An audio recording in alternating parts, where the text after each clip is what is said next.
There's a generation that rarely talks about pain, but carries it everywhere. They were the kids who came home to empty houses, the ones who learned how to make dinner before they learned how to talk about feelings. The children who figured out very early that being independent wasn't a choice, it was survival. This is Generation X. And if you've ever wondered why Gen X seems emotionally distant, incredibly self-reliant, hard to fully trust, and strangely uncomfortable with vulnerability, the answer begins here. Not with personality, but with childhood. Because Generation X wasn't raised with emotional coaching. They were raised with house keys.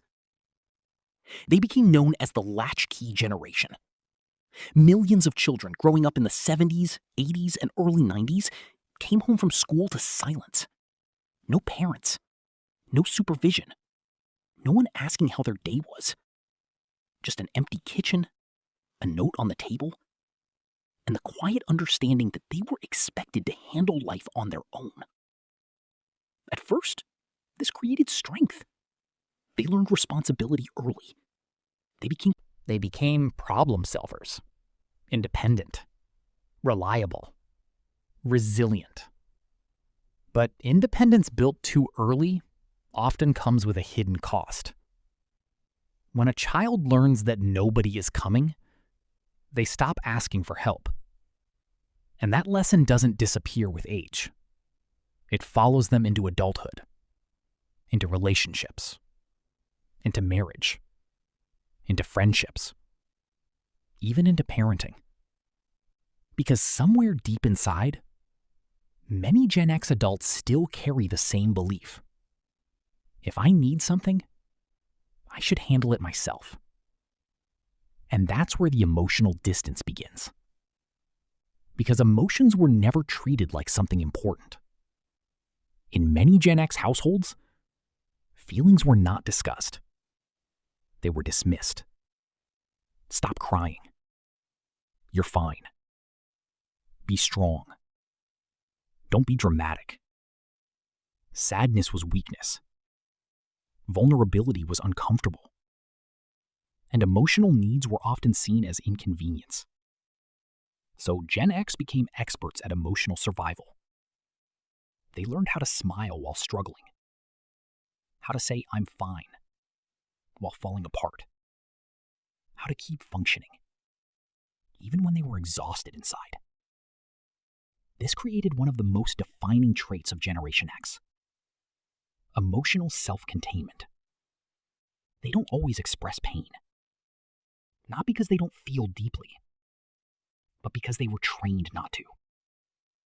They learned that love was often practical, not verbal.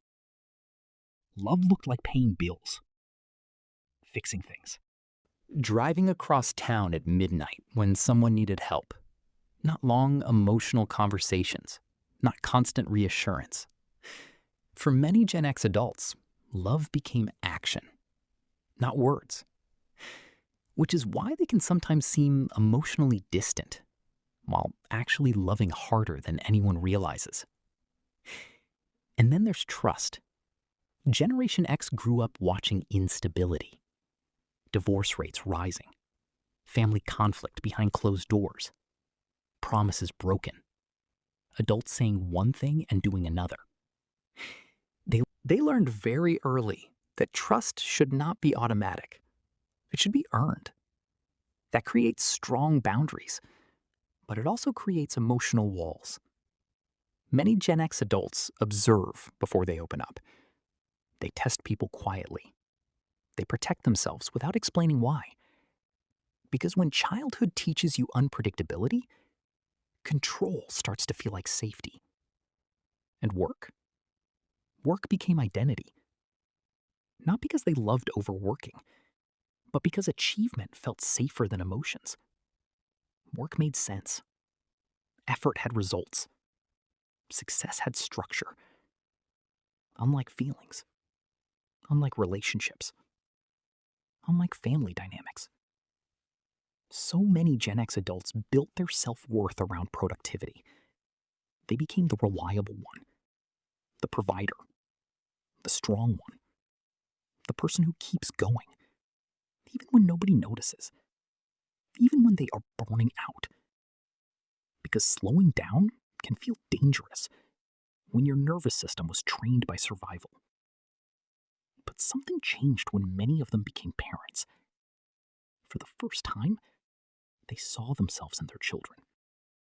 And suddenly, old wounds became impossible to ignore.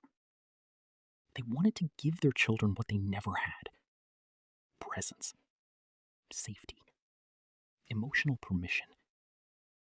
They wanted their kids to feel heard, protected, understood. Not because Gen X had perfect healing, but because pain often creates powerful awareness.